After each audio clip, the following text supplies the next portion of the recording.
Boa noite, irmãos. Não sei quantos conhecem, mas há um cineasta argentino chamado Fernando Birri.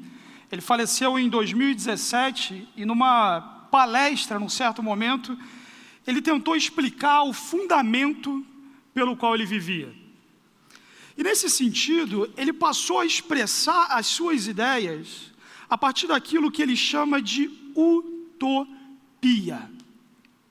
Isso é a idealização de um lugar perfeito, onde não há mais conflitos, não há mais divisões, mas que nessa perspectiva, efetivamente não existe e nunca existirá. Ele então escreve sobre a sua relação com a utopia, com a seguinte dinâmica: a utopia está lá no horizonte. Eu me aproximo 2 passos, ela se afasta 2 passos. Eu caminho 10 passos e o horizonte corre 10 passos. Por mais que eu caminhe, jamais alcançarei. Para que serve a utopia? A utopia serve para isso, para que eu não deixe de caminhar. Essa frase talvez seja a confissão mais absurda das tentativas humanas de elaborar e desenvolver a sua vida a parte de Deus, da realidade fundamental de que Deus existe e governa sobre esse mundo. O que se busca e se procura a partir de uma prerrogativa como essa, não é um compromisso com a verdade, não é algo sólido, perene, mas sim uma razão, qualquer razão. Seja ela mentirosa ou não, mas algo que de alguma forma te faça levantar da cama nas manhãs frias de segunda-feira. Uma razão qualquer que te mantenha caminhando e que de alguma forma, andando sem sentido e sem razão, tente abafar ou silenciar esse grito da alma que clama: algo não está certo em nós. Então não interessa o horizonte. Não interessa para onde se vai nessa prerrogativa. O que interessa é caminhar e se chegar em algum lugar, qualquer lugar, diferente do que o que se está, é lucro. Mas enquanto humanidade, passa a ser necessária aquela cenoura na frente do cavalo que faz com que ele corra e jamais alcance, mas permaneça correndo. Numa vida sem sentido, sem propósito, sonhando, vivendo, matando, morrendo, pela utopia de uma cosmovisão que não é garantida por absolutamente nada e que não se realizará. Meus irmãos, não precisa ser assim, não deve ser assim.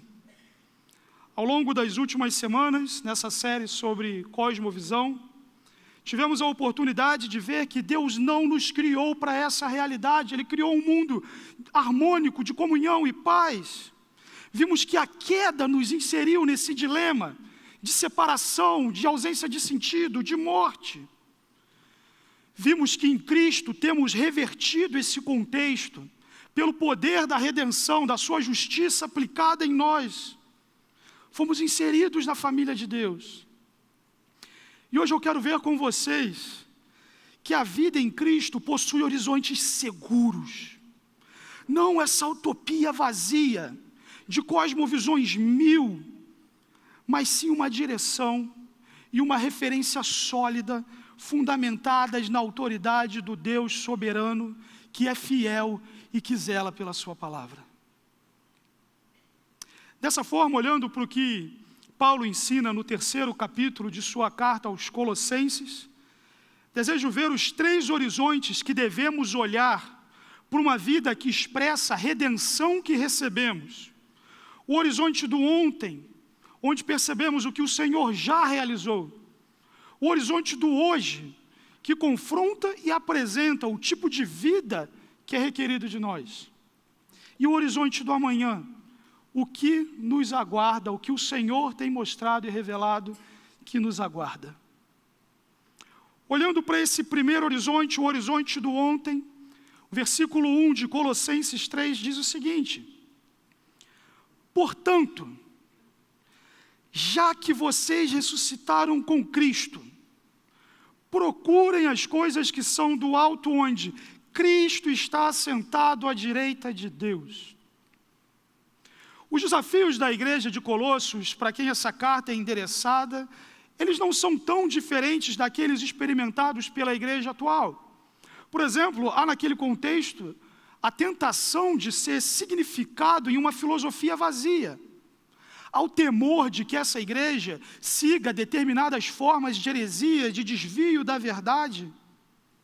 Você encontra no meio dessa gente quem segue uma certa forma de misticismo, de culto aos anjos. E há até quem experimente um certo tipo de legalismo, não toque, não coma, não prove, não experimente, que vai além do ensino bíblico, que ultrapassa aquilo que o Senhor requer de nós e dessa forma viola o Evangelho. E logo após, nos capítulos 1 e 2, confrontar essas realidades, Paulo aqui no capítulo 3 estabelece um portanto, que apresenta o parâmetro da nossa nova condição de vida. Uma vez que a realidade fundamental da redenção foi apropriada, uma vez que os efeitos de culpa e de morte foram removidos de nós, o texto diz, ressuscitamos com Cristo. Somos chamados então para estabelecer como referencial um horizonte, uma realidade mais excelente, mais exaltada, que diz respeito a algo que já aconteceu, e por isso ontem. Essa realidade mais exaltada, esse horizonte perfeito é Cristo glorificado. Cristo exaltado, assentado à direita do Pai. O Senhor já ressuscitou, já desfruta da glória que eternamente tem com o Pai. A visão da exaltação de Cristo, essa perspectiva do Senhor glorioso, exaltado, poderoso e reinando sobre tudo e todos, é tamanha que Paulo, no primeiro capítulo dessa carta, nos versículos 15 a 18, declara: Ele é a imagem do Deus invisível, o primogênito de toda a criação, pois nele foram criadas todas as coisas nos céus e na terra, as visíveis e as invisíveis, sejam tronos ou soberanias, poderes ou autoridades, todas as coisas foram criadas por ele e para ele. Ele é antes de todas as coisas, e nele tudo subsiste. É frequente no nosso imaginário, na nossa lembrança, e veja, há espaço para isso, mas é frequente aquela imagem do Cristo humilhado, do Messias crucificado, cuspido, que carregou sobre si as nossas enfermidades, os nossos pecados. E talvez porque toda a reprodução hollywoodiana da vida de Cristo foca nesse momento o seu sofrimento e jamais a sua glória. Entre qualquer repartição pública e verá um tipo de crucifixo. Na nossa imagem, na nossa lembrança, com frequência, a imagem de Cristo que temos é alguém ensanguentado, sofrendo, humilhado. Meus irmãos, Paulo declara que ele é a imagem do Deus invisível. O versículo 19 chega a dizer que nele habita toda a plenitude da divindade. Jesus Cristo é Deus. A parte dessa confissão essencial e fundamental, a nossa cosmovisão já se encontra esvaziada de sentido, esvaziada de fundamentação realista a partir das Escrituras. Cristo é Deus. Ele é o primogênito da criação, o mais importante, cheio de autoridade. O versículo 16 declara que tudo o que existe, existe para Ele. Foram feitas por Ele, para Ele. Os maiores poderes e autoridades se dobram ante a sua soberania. Ele é antes de tudo. E absolutamente tudo o que existe continua existindo, porque Ele sustenta o universo. Isso é de tal forma que C.S. Lewis chega a dizer que Deus concede ao incrédulo o fôlego que ele usa para proferir blasfêmias contra Deus. Se em sua humilhação, Cristo precisou da ajuda de um homem para carregar o peso daquela cruz, em sua glória, todo o peso de todo o universo e criação não é nada. Ele é Senhor sobre tudo. Esse é o Cristo que servimos, irmãos, mas o texto segue. Versículo 18. Ele é a cabeça do corpo, que é a igreja. É o princípio e o primogênito dentre os mortos, para que em tudo tenha supremacia. A igreja pertence a Ele. Essa igreja não é um prédio ou um clube, mas é o seu corpo. Ele a supre, Ele governa sobre nós. Em sua ressurreição, Ele inaugurou a nova vida. Ele é supremo, irmãos. Esse é Jesus. Em nossa salvação, uma vez redimidos, fomos inseridos na esfera do governo desse Cristo exaltado. Nas Escrituras nós temos a oportunidade de nos depararmos com pessoas que tiveram a possibilidade, através de um tipo de experiência sobrenatural ou uma visão, contemplar o trono de Deus ou de ver o Senhor glorificado. E as reações a essa visão, a percepção clara do Senhor exaltado, elas são bastante significativas.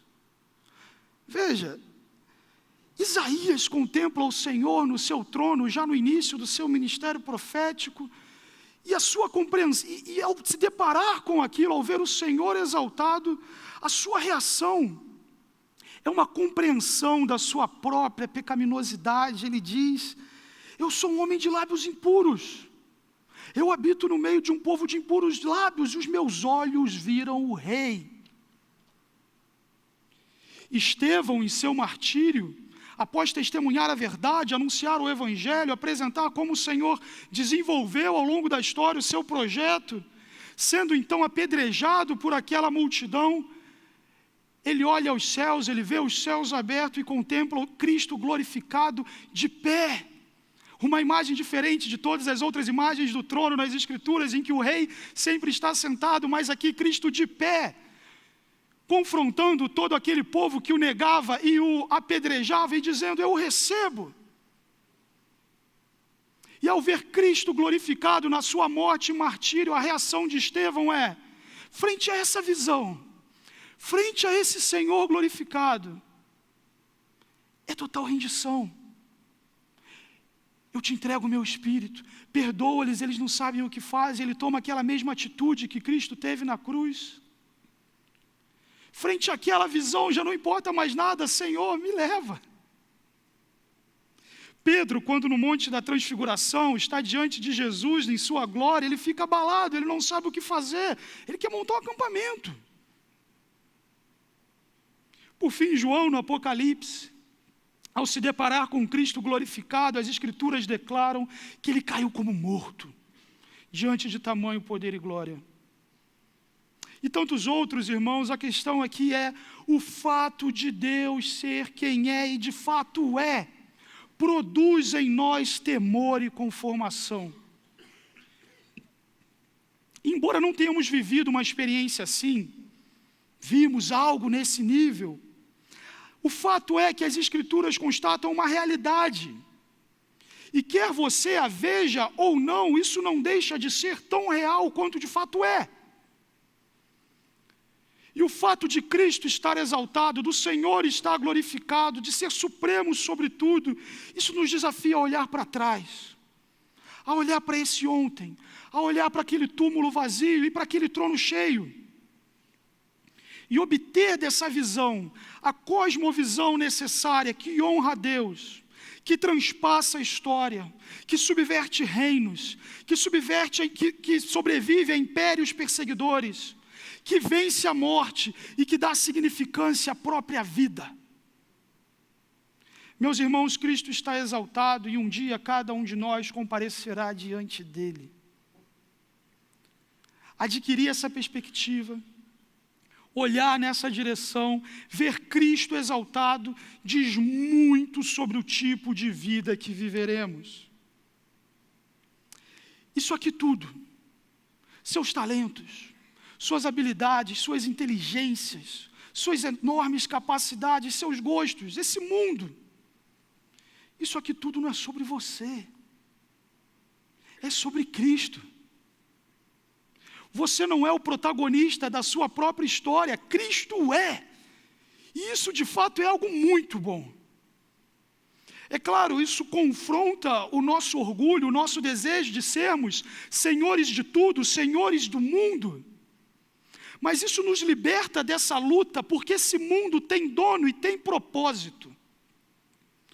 E veja, absolutamente tudo, todos os horizontes utópicos que você pode tentar construir e significar a sua vida, seja no trabalho, na acumulação, na busca pecaminosa pelo corpo perfeito, no entretenimento, em ideologias ou mesmo na família.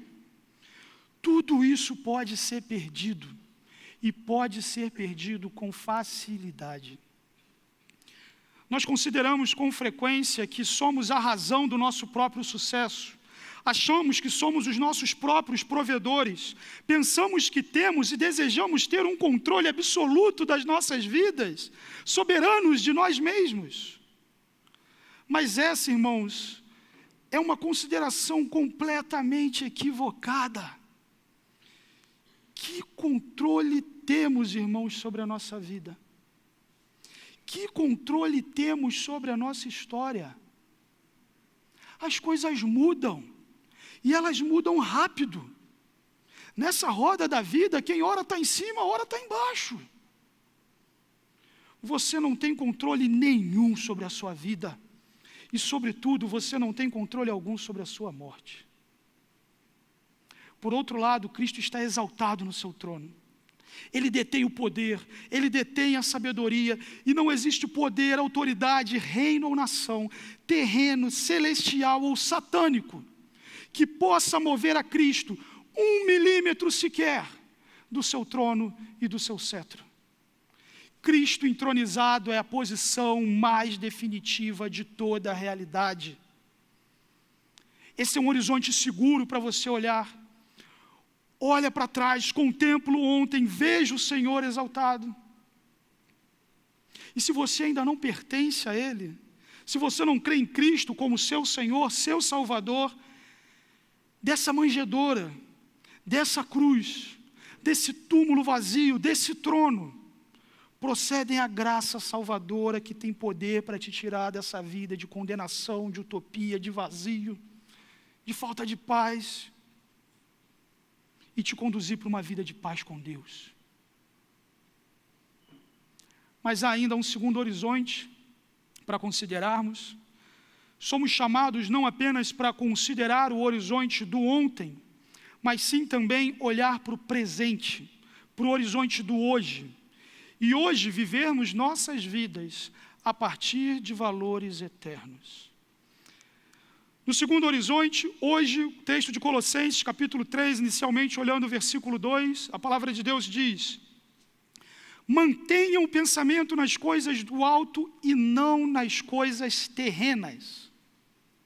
É possível que ao olhar para esse texto você pense que o texto propõe aqui seja um tipo de vida monástica, uma reclusão onde cada um de nós se retirará da sociedade comum e viverá então a parte de toda a tecnologia, família, hobbies, e vamos então passar o dia inteiro estudando, orando, cantando.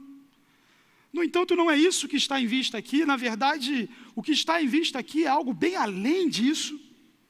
Aquilo que é terreno, as coisas terrenas, no contexto desse texto, é aquilo que advém da nossa natureza terrena. Paulo esclarece isso a partir do versículo 5 desse mesmo capítulo. Assim, façam morrer tudo o que pertence à natureza terrena de vocês: imoralidade sexual, impureza, paixão, desejos maus e a ganância, que é idolatria. É por causa dessas coisas que vem a ira de Deus sobre os que vivem na desobediência, as quais vocês praticaram no passado quando costumavam viver nelas. Mas agora, abandonem todas essas coisas: ira, indignação, maldade, maledicência e linguagem indecente no falar. Nossa natureza terrena reproduz aquilo que há de mundano. A vida nessa natureza é aquela que deseja articular e resolver as questões a partir do paradigma da carnalidade. Sexo é satisfeito com adultério e pornografia. Discussões são resolvidas com ira e agressões. Nossa percepção do outro é expressa na forma de ganância, maledicência. Da mesma forma, negócios são fechados a partir de pressupostos pecaminosos. Nossa satisfação passa a se encontrar no fracasso e sofrimento alheios. Esse é o parâmetro e mentalidade. A cosmovisão é terrena, e sendo terrena, a vida se expressa de forma terrena e carnal, pautada e vivida para e a partir do pecado. Em contraste a isso, os versos 1 e 2 do capítulo 3 de Colossenses apresentam a direção de Deus para as nossas vidas enquanto povo redimido. Assim diz a palavra de Deus: portanto, já que vocês ressuscitaram com Cristo, procurem as coisas que são do alto, onde Cristo está assentado à direita de Deus. Mantenham o pensamento nas coisas do alto. Há dois imperativos aqui: procurem e pensem. E em comum eles têm como referência aquilo que é do alto, que toma a exaltação de Cristo como referência.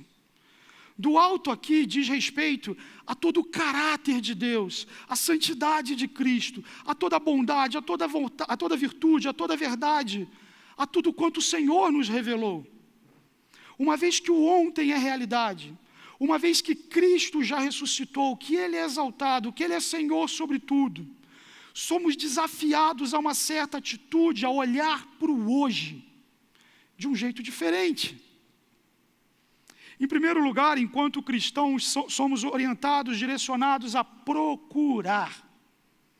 O sentido dessa palavra, na sua língua original, aponta para o conceito de investigação, de empenho em encontrar determinada coisa, como quem quer, por exemplo, descobrir um segredo, aprender uma informação, ou mesmo reencontrar um objeto. Há uma busca aqui, há uma procura. Procurem aquilo que é do alto. Somos exortados a buscar, a procurar o que é do alto. E a boa notícia é que o que é do alto, Deus já nos revelou na sua palavra. Nós temos a sua vontade revelada, o Senhor já estabeleceu e já revelou tudo quanto necessitamos saber para um relacionamento frutífero com Ele.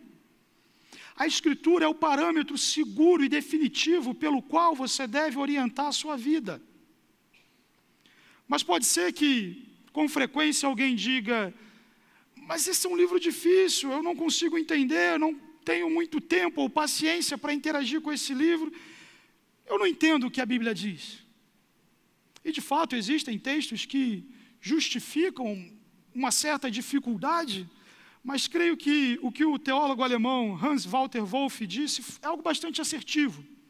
Ele diz assim: o que me espanta na Bíblia não são os textos que eu não compreendo, mas são os textos que eu compreendo e não consigo aplicar até as últimas consequências em minha vida. A questão, então, num primeiro momento, não é lidar com as grandes questões teológicas que desafiam e desafiaram as maiores mentes ao longo dos últimos séculos, mas sim entender que a revelação de Deus é acessível e compreender que a maioria desses imperativos que orientam a vontade de Deus é algo que, enquanto crente, nós conseguimos. O grande desafio, de fato, para o hoje é saber e não viver. Mas o texto segue e declara que não somente nós fomos chamados a procurar o que é do alto, como também somos chamados a pensar e sustentar o pensamento naquilo que é do alto. Mantenham o pensamento nas coisas do alto e não nas coisas terrenas.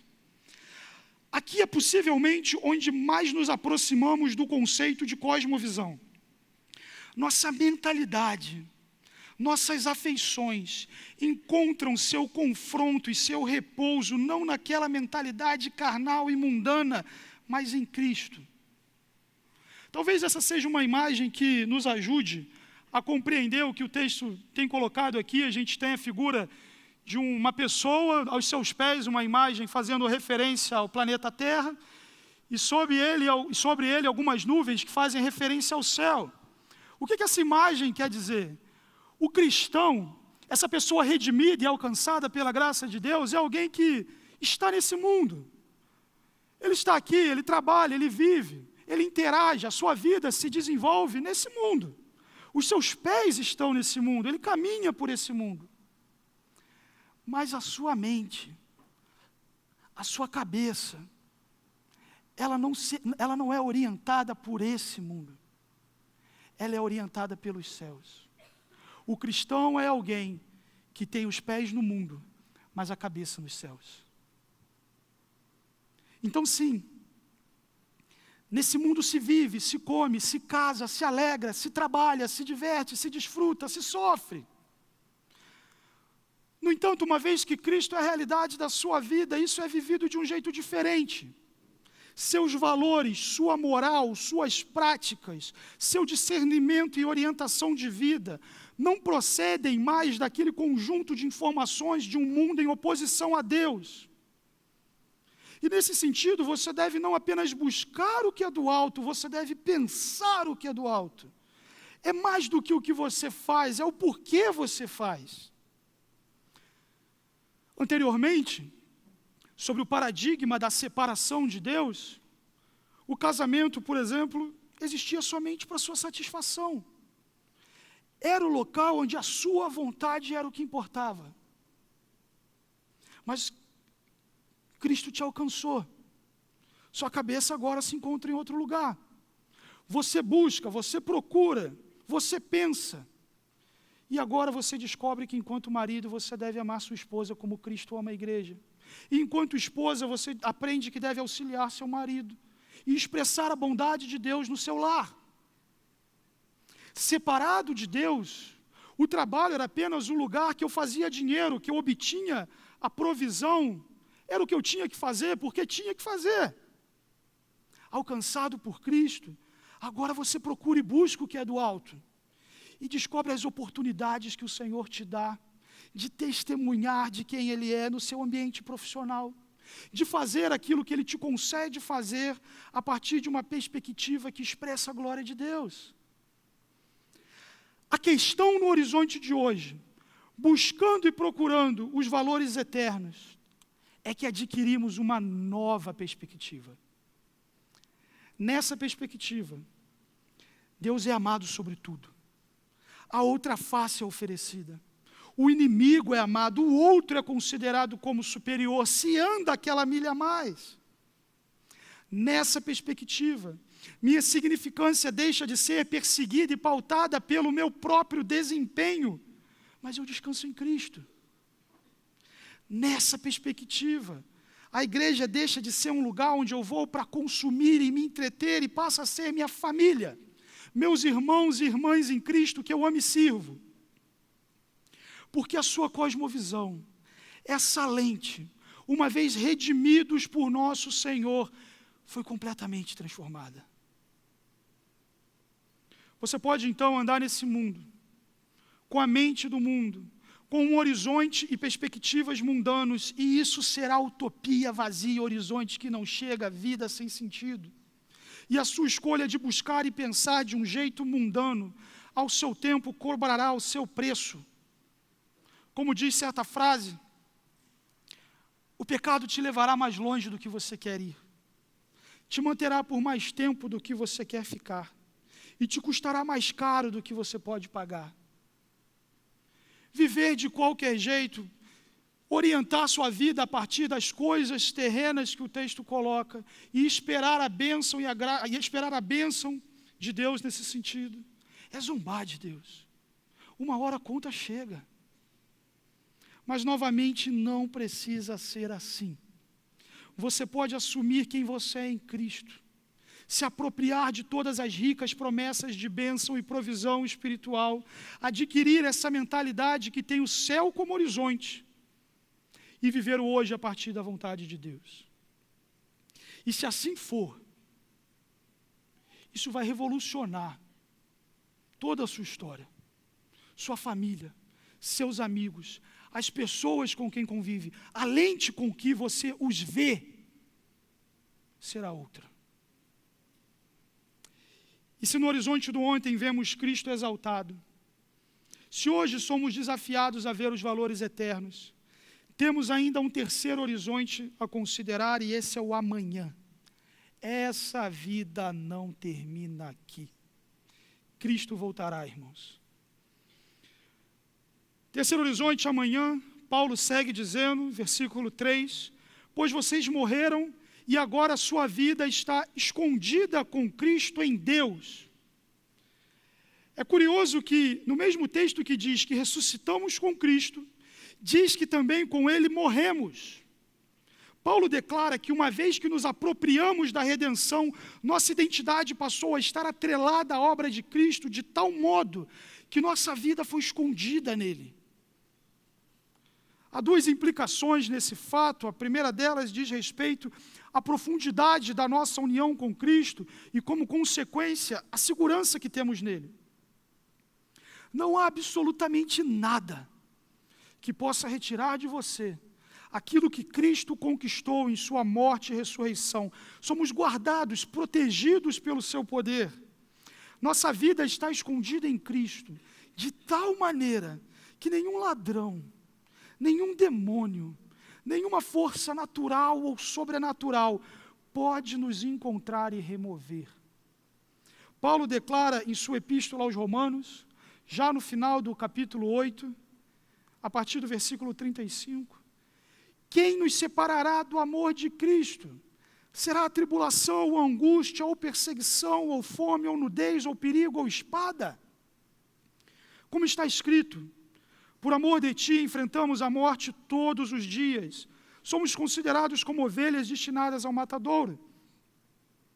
Mas, em todas essas coisas, somos mais que vencedores por meio daquele que nos amou.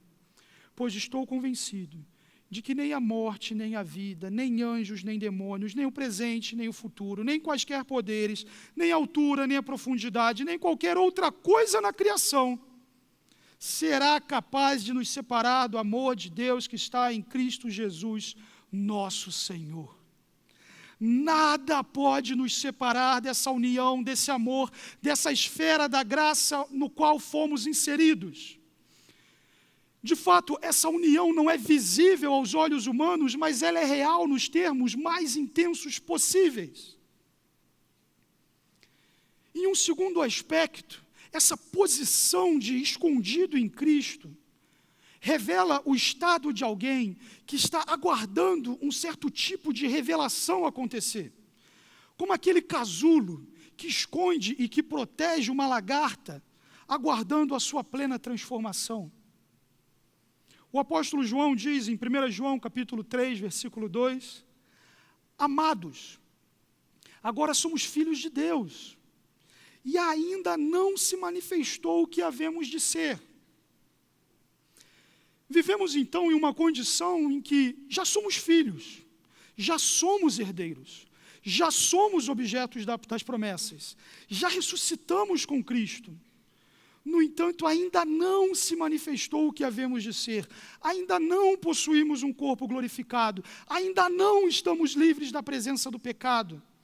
E é nessa condição de já e ainda não que articulamos nossa vida, aguardando a revelação e manifestação final. Paulo segue em Colossenses, na primeira parte do versículo 4, dizendo, quando Cristo, que é a sua vida, nossa união com Cristo é tal que Paulo declara que Cristo é a própria vida. Esse conceito de associação não é novo nos escritos de Paulo. Por exemplo, em Gálatas capítulo 2, versículo 20, ele já havia dito, fui crucificado com Cristo. Assim, já não sou eu quem vive, mas Cristo vive em mim. A vida que agora vivo no corpo, vivo-a pela fé no Filho de Deus, que me amou e se entregou por mim. Então, entre o já e o ainda não, a vida de Cristo em nós é o paradigma da nossa existência. No entanto, diferente desses horizontes de cosmovisões mentirosos e utópicos, esse ainda não chega. Esse ainda não chegará tão certo como estamos aqui hoje. Um dia a nossa vida escondida será manifesta. O texto segue: quando Cristo, que é a sua vida, for manifestado, então vocês também serão manifestados com Ele em glória. Há um estado final. Há uma glória à frente. Há uma consumação aguardando. Existe um horizonte para amanhã. Em Cristo o nosso horizonte chega. Não é andar sem sentido ou caminhar por caminhar, ele chega. Na segunda parte do texto de 1 João, que lemos anteriormente, nos é dito: sabemos que quando ele se manifestar, seremos semelhantes a ele, pois o veremos como ele é. Essa manifestação que tanto Paulo como João apontam aqui diz respeito ao retorno glorioso do nosso Senhor. Jesus Cristo voltará, e quando isso acontecer, aquilo que julgamos de mais precioso, aquilo pelo qual nos gastamos e deixamos gastar, muitas vezes aquilo pelo qual executamos essa mesma dinâmica a partir do pecado, tudo aquilo pelo qual estamos dispostos a nos exercitar em um vazio, será aos nossos olhos nada. Diante da glória do Senhor, do que havemos de ser, nossa insistência em matar e morrer pelo que é da terra, será para nós vergonha. O testemunho das Escrituras continua em 1 Coríntios, capítulo 15, versículo 52. Num momento, num abrir e fechar de olhos, ao som da última trombeta, pois a trombeta soará, os mortos ressuscitarão incorruptíveis, e nós seremos transformados. No horizonte do amanhã há uma nova criação, uma nova esfera de existência, onde as demandas do pecado e da sociedade atual já não mais existirão. Chegará o dia em que a maldade desse mundo será julgado, que aquilo pelo qual os homens viveram na dinâmica do pecado e que sorrateiramente fizeram as escondidas, crendo estarem impunes, será julgado. O violento, o terrorista, o corrupto e o mentiroso, todo o mal e toda a maldade, o Senhor trará juízo. Ao tempo que, se você se apropriou da justiça de Cristo, se você é alguém alcançado pela graça, pertence ao Senhor, para você está reservado uma realidade diferente. Onde, como João coloca, não há mais morte, nem dor, nem lágrimas, porque essas coisas já passaram, a realidade agora é outra. Seremos, irmãos, transformados. É possível que, no seu atual momento de vida, você esteja provando numa intensidade maior o que significa viver num mundo caído, habitado por pecadores, seja através do luto, da perda de um ente amado, seja atravessando uma enfermidade ou mesmo sofrendo por causa do pecado de outras pessoas contra você. Nenhum de nós está imune a isso. Nessa terra sofreremos. Talvez não a maior parte do tempo, mas eventualmente teremos sim momentos de choro e dor. A volta de Cristo, ela nos encoraja a continuarmos firmes, a perseverarmos, a confiarmos em Deus. O Senhor fará novas todas as coisas. Há uma eternidade de paz com o Senhor. Essas coisas passarão, você pode descansar em Deus. Essa não é uma esperança vazia. Há uma realidade mais excelente à frente. Mas pode ser que você se considere alguém, e de fato seja, melhor afortunado, e que de diferentes maneiras tem sido abençoado por Deus. Eu estou certo que você pode ser grato a Deus pela salvação que recebeu, mas talvez também por segurança, por saúde, um bom emprego, uma bela família, amigos confiáveis, viagens marcantes, bens, alegrias. E essas todas são coisas muito boas, desejáveis, que todos nós desfrutamos e nos alegramos, mas que reservam consigo um perigo e tentação constante de tijolo após tijolo, fazermos de nossas vidas uma fortaleza impenetrável, fincada na terra, com a cabeça na terra, do jeito da terra. E se a sua vida for só isso, só ter e usar e fazer isso de qualquer jeito, você tendo tudo, vai estar perdendo o melhor desse mundo. Como Spurgeon bem disse, se lembrássemos que todas as árvores da terra são marcadas pelo machado do lenhador, não estaríamos tão prontos a construir nossos ninhos nelas. Ou mesmo podemos ser inteligentes, hábeis conhecedores de toda a literatura e filosofias e pensamentos, compreender diversas ideologias, amar um pensador, nos significar em torno do seu ensino, ao ponto tão apaixonado de ferir a comunhão, por picuinhas políticas ou filosóficas, uma verdadeira idolatria. Veja, existem bons sistemas de pensamento, boas respostas para como uma sociedade deve funcionar, boas prerrogativas para a economia, para o país, para a sociedade. Mas quando o Senhor Jesus voltar, nenhuma ilusão política, nenhuma delas, e nenhum de nós terá a audácia de dizer: Senhor, é assim que o seu reino tem que funcionar. Concluindo, em uma série como essa, numa prerrogativa de mensagem como essa, cada um tem diante de nós a necessidade de tomar posição. Você pode viver a sua vida com essa cenoura na frente, tentando achar uma resposta que te faça viver e andar por aí sem sentido verdadeiro, mas andar por aí.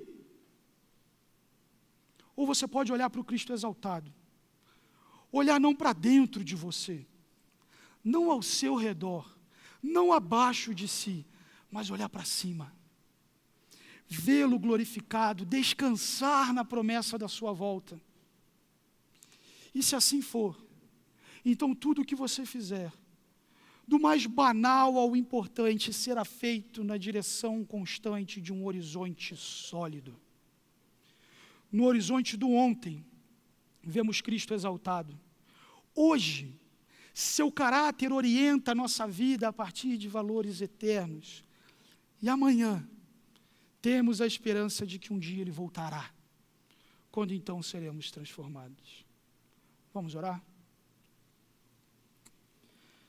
Senhor, nós somos gratos pela salvação, somos gratos porque o Senhor desde já tem operado em nós a transformação, a formação do caráter de Cristo. Somos gratos porque o Senhor tem nos concedido uma cosmovisão pautada no Evangelho. E assim pedimos, Pai, que o Senhor nos sustente o nosso pensamento naquilo que é do alto.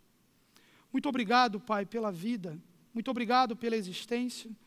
Clamamos ao Senhor que, enquanto igreja, possamos viver para a sua glória, não fincar a mente, os pés no mundo de um jeito pecaminoso, mas viver nesse mundo com a perspectiva da eternidade, para a tua glória, testemunhando de quem o Senhor é. Te louvamos assim em nome de Jesus.